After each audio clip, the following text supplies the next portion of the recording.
Yeah, the very first. Luckily, year, I'm a big boy over there. Yeah. the very first year you're in wrestling over there, you're not allowed in the locker room.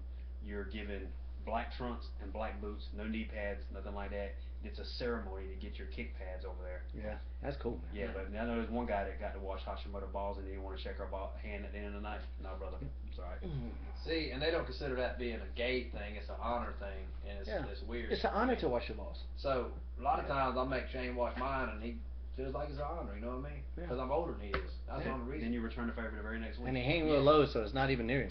No, they old balls. They hang low. You know what I'm saying? Right, man, you know, my big moment was when I got to wrestle with Jerry Lawler, and then another big one was when I got to wrestle with Jake Roberts. Yeah. But Jake was drunk. No, so it kind of took away I don't believe you at all. wrestled him last year and he was drunk. Yeah, I mean, he tells me this one thing. He says he had my arm somehow. He had my arm. He said, "All right, kid, put your feet on the ropes."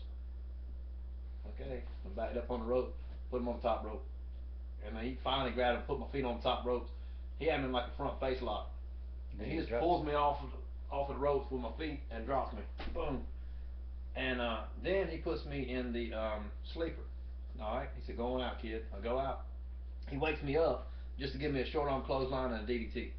And I go, "Why would you wake me up after put me in a sleeper?" "Because you're drunk." That's why you would. I mean, it just seemed like the thing to do. You know what I'm saying? At the time, it seemed like the thing to do. Let me tell you what he told me when I first went up Why to don't him. you tell me I said, "Hey, Mr. Roberts, I got you tonight." He goes, "All right, kid, easy night. Short arm clothesline, DDT, snake." Dang. That's it. I said, "That's it?" He said, "That's it." So you need All to right, know. man. The first time I wrestled Fujiwara, he put me in that arm bar. I hear Karina said, "You want me to save?" I said, "Fuck no, let me sell this. I'm in a Fujiwara arm bar. I don't want to move." Don't save me. Stay the fuck out. I had a big one too with Ric Flair. The first time I was gonna. Oh, that'd be big. We had some backstage stuff, of course. Yeah, leading up to it, when I was teaming with Kane, and now Hunter's wrestling Kane in a pay-per-view, and Flair's out there, and I got to run out and make some kind of save. And I know I'm just gonna run out and hit Rick. I'm gonna run out and I'm gonna hit Rick in his fucking head. And I'm so excited about it. It's like, man, I'm gonna run out here. But I was running down that ramp and I picked up some damn speed. Oh Lord. And so when I ran down there, it was BAM right in his damn forehead. He goes, flunk, and I go, shit. You better still fight anyway or something. Yeah, I mean, I'm a hard hitter anyway. I can't really control that shit damn. sometimes. But I picked up a bunch of speed and go, BAM, and fucking goes, woo! What did he say later? He don't never complain, but he's the, like, I kicked him with the Shining Wizard so hard one time, I thought I hurt my ankle. Damn. And I was like, God, I can't believe how hard I hit that motherfucker. We get to the back, he goes, God! Woo! Damn! Appreciate When that. When I worked Dusty in that bull rope match, first time I hit him was with a cowbell, and he goes, "God damn, CW, your arm never hit me this hard." And I was like, "Sorry, Dusty." I used to love when Ricky Morton would pin you and he'd stick his finger up your butt a little bit and he'd go, "You're a court low," and you're like, and you're laying on the mat trying to sell. I don't know about that. Yeah. I ain't letting nobody stick a finger. Well, he didn't stick it all in the butt, you know, on your pants. Kevin Nash, we were working, me and Shannon were Kevin Nash and DDP on Nitro one night. And Kevin was pinning me, as he was pinning me, 1, 2, 3, and then he slapped me in the balls and said, "Good job, kid." I go, but he's a big motherfucker, so he was just a little tap, but it hurt like hell. I was like, oh! Hit you with a mud flap. Like, man, shit, we already having problems singing. You can just graze balls. Yeah. Like Eddie Murphy said. Like he grazing balls, man. Just graze Yeah, balls. he did. And like I watch it back, and he's so imperceptible. He's kind of doing it as he's getting it up. You can barely see him. He goes, "Good job." Bam. He went, "Oh shit." Why you do it? I hate that shit. Why would you do that? That was a cool one too when we worked into, because those guys, especially in WCW, were real big stars. Him and DDP. Yeah. And me and Shannon's little ass in there. I do his yoga. DDP's. DDP's yoga is supposed to be awesome. Yeah. A lot of the guys been doing do it for a long time. Man, I respect that motherfucker big because I saw him one time. I was doing some jobs for WCW and damn, Rick Steiner was in the ring. Steiner Rick. No, I'm sorry. Was it? Yeah, that was Scott. Scott Steiner was in the ring talking shit about DDP. They had some kind of feud going, and when he come to the back, DDP said, Oh, that was in Richmond. Yeah. Yeah. I was right there. I said, "What?" I said, "Where's the camera?" I thought it was, for the Nah, cameras. them motherfuckers got Them the damn fight. motherfuckers went at it, son. Yeah. What for? Scott went out there and said something about Kimberly, and DDP was in the back, and that mother just stood up. Yeah. And went to the damn curtain, wait for him to come back, and they went at it. Everybody broke them up before it got too bad. Well, let me say this too. They were breaking them up. Scott said, "Get the fuck off me!" And everybody said, Yeah, and then here comes Johnny Ace. He said, "Scott, Scott, Scotty! stop it. Scotty! That's enough. Motherfucker! And he quit. Scott stopped when Johnny said quit. He quit. But I'll tell you, DDP was on his ass, boy. He hit that bitch right in the face. So Your he got wife, to the bro, curb. you gotta protect that. You know, I didn't hear the promo, so I didn't know what was going on. I was like, No, of course, Scott's an amateur. I think Scott got him down and got on top, and it was about to get really ugly. Yeah. Because I think there was like, yeah, he had his fingers in his eyes and shit. Yeah. And I was really close with DDP, still am. And we were riding together. And so I called him later, and I was like, because me, him, and Canyon rode together. Yeah. And so now he had jumped in with Nash, and they had to do something. I called him, and said, "Hey man, you alright?" He goes, "I survived Godzilla." And that's how he goes. I survived. He goes, I wouldn't care about fighting him or beating him. I just had to stand up for my wife. That's Yeah. right. But that's all he said. He goes, "I survived Godzilla." So, motherfucker, he crazy. Crazy as shit. He was crazy to hit that big motherfucker. So, That was a wild fight, man. When they hit the floor, they was about from here to that stand right there for my feet. right. What else we got going on here? Anarchy Rules 2000. What is that? He says it from Minneapolis. Says any crazy stories from Anarchy Rules 2000. I know it worked. If I'm not mistaken, that's the pay-per-view I worked Steve Corino. And if you go back and watch that fight, you know, Steve Corino and I are like this. We traveled the world together, and he was bragging before the pay-per-view about how he never threw up spots, never forgot spots, never forgot spots, never forgot spots. The very first spot we go into, he forgets it. I stopped that motherfucker in the throat. Yeah. For forgetting it. Yeah, Like there it, you go. sell it, bitch. So, Anything else? I don't think anything else happened crazy that night. Remember Lenny from Lenny and Lodi showed up that night because he was from there. But yeah, to go back and watch that match, you see me stop Steve in the throat because he fucked up the spot. He apologized the rest of the night during that match for messing up. I wanted to promote while I was thinking about ACW January 22nd down in Laurinburg, North Carolina at the Armory. So y'all come out and check that out. Yeah, totally. You got some stuff coming up? January 8th here in Smithfield, wrestling one of my former students, Raven Sign guy Lodi. And then I'm VCWWrestling.com. I'm their champ. I'll be working for them the next few months. Steve Corino will be there. You got a website? They're VCWrestling.com, or you can go on my Facebook. You know, search CW Anderson if you're not already a friend of mine, and you'll find me. And your Twitter's CW Anderson. CW underscore at CW Anderson CW underscore Anderson. Okay, cool. Yeah. Cool.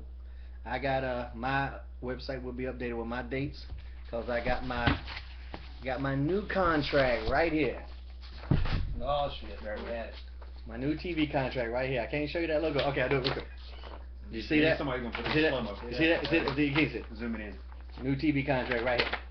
So first of the year that'll go up on ShaneHelms.com.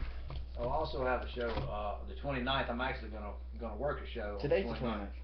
You fucking missed it. January 29th. You fucking missed it, man. I did. Fucking missed it. There it is. For a good cause. Never though. mind. Yeah. Fuck it. Yeah. It's 'cause January 29th at Ellerby, North Carolina at some, I don't know. We like to call it a shithole. Ellerby, North Carolina. Shithole, North Carolina? Yeah. That's what I've we been call there. it. Be there. Armpit of America. I've been on the other side of it. Yeah. What else we Place. got? Well, okay, here we go. Is there a way to slow that down? It gets Nah. crazy. What do I think That's about? kinda slow because right now. I'm, You know, sometimes. So what I think about CM Punk joining Nexus is automatically a lot more interesting now with him in it. There you go. We're going. Bash stories. Well, the story about the Bash was Matt was bleeding, Jeff was on fire, and Shane was naked. That's all you need to know. He took my spot Good being times. naked usually. That's good times. Good times. Yeah. Their video. Good thing I rode with some people. I'd have probably been Shane. naked too. Knowing know you, that? Yeah. You know I've what I run mean? with you a many a night. Yeah. man. He always wakes up with his butt hurt. If this is really Rosie and his wife, I can't be for sure it is, but if it is, miss you guys too. That is not me. I cut that phone off earlier. I saw you. I cut it off. Why is it back on? It's like a ghost. It's like it goes. Yeah, shit. I turned it off again. There it is. Snake in the grass. Mike Maverick, snake in the grass. That's Big Daddy. Mm-hmm. Oh, he's on here? Yeah, right there. Nice. What about Chuck Liddell retiring? We didn't talk about Yeah, that. Chuck Liddell retired. Finally. Finally, he's gonna be like a CO or something. You know, some kind of not backstage type guy, but executive officer. you know. You know, I know that hurt him to quit though, 'cause he didn't want to quit. He They didn't want made to him quit, you know. what I mean? Yeah, he just. Rich Franklin knocked his ass out. Yeah. Bless his I heart. think the Rashad Evans punch. I don't think he ever got over that knockout. No. Knockouts. When you're out like for half an hour. Yeah. You need a long time. Is that how long he was out for that? Dude, he was in the ring for like 25 minutes. Yeah, he got. Most of the time after knockouts, I fast forward. No shit. Everybody in the arena was clear. Like when Roy Jones got knocked out by them, the fucking Glenn Johnson. The arena was empty. His ass is still on the stool. He was That's done. a bad day right there. Yeah, sometimes you get knocked out, man. It just takes a while to get it back. And Yeah. like the punches and that punch that he got from Rich Franklin a couple years ago, that punch wouldn't have phased him. Mm-hmm. It would have hurt him, but Yeah. it damn sure wouldn't have put him out. Well, So. hell, he broke Rich's arm right before that. Yeah, so. You know, the game has changed. Like you said earlier, you got to be great at everything now instead of just good. It ain't just about being good at it. You got to be great at it. What do I think about Cabal leaving WWE? Cabal is low key. They came to terms on his release. Yeah. That's retarded. You know, it's just unexplainable. Yeah, Key's a phenomenal talent. Yeah, and he's been ready to be there. And like I say, WWE used to be where the best in the world went. Now it's where all the rookies go. So somebody just put up what my thoughts were being at the new ECW. I hate it every day. Yeah, that new ECW was retarded. Yeah, and you and I had talked before when they had talked about bringing it back, and your comment was, I hope they don't destroy or the legacy of what it used to be.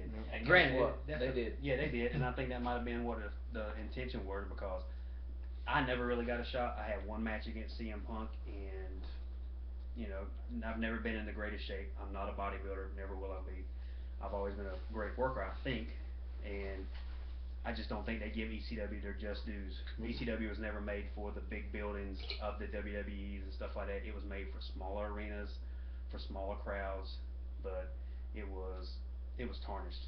Made for bingo hall, baby. And the greatest day of my life is January 17th when Johnny Ace called me and goes, "Oh, you know, CW, we're going to have to release you." CW, gotta let you go. First words out of my mouth were, "Sweet, can I go back to Japan?"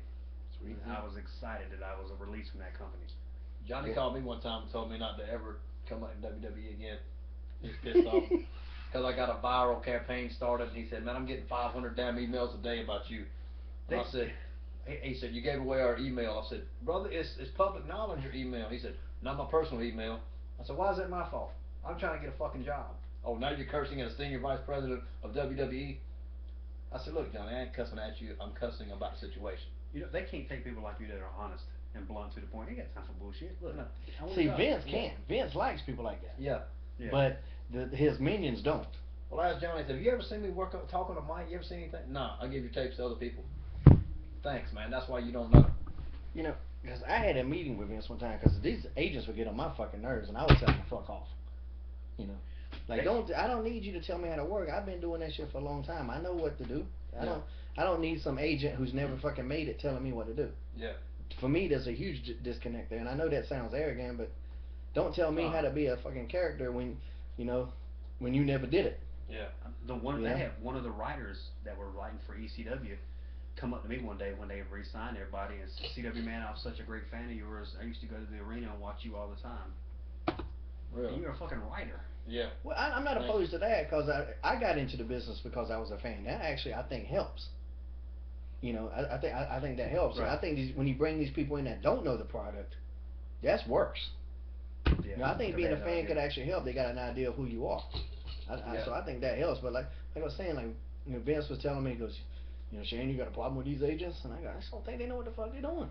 Mhm. And he goes, "You know, well, I mean, I'm kind of hearing you got an attitude." But I said, "I don't have an attitude. You know, I play around, I joke, and they don't get it." And as I said, "You asked me to be the Hurricane. You told me to believe in it. That's what I do. I'm doing what you told me." He goes, "I know." He goes, "You do a good job." He goes, "Just know your audience." And he wasn't talking about the fans. He was talking about them. Because they the one that write the fucking reports at the end of the show. Yeah. And he knows I'm out there doing my shit, so he didn't really care. He was telling you to play them a little bit, wasn't he? Yep. Well, you were there when I was there, and this is the conversation I had with Paul Heyman one night when they changed my